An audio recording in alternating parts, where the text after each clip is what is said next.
Hindi na nga. Diyos ko Lord, ang init.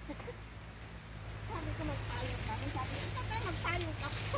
Ayokong Hindi pala tayo magpapayong nito. Alangan naman, manguha lang ng talbos, nakapayong pa. Ang arte-arte. Ano natin, oras natin eh. Nako, nangati na yung legs ko. Ang haba ng ano.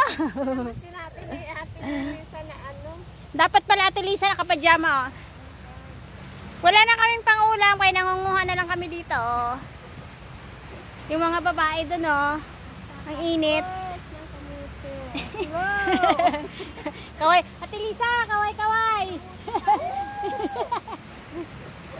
Nangunguha kami ng talbos at saka okra. Nasaan yung okra mo? Okra, huwag nga natin. Dala muna kayo magtalbo.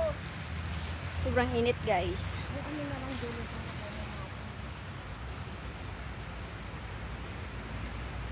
Nangunguha kami ng okra at saka talbos ng kamote. Ay, kabayo pa.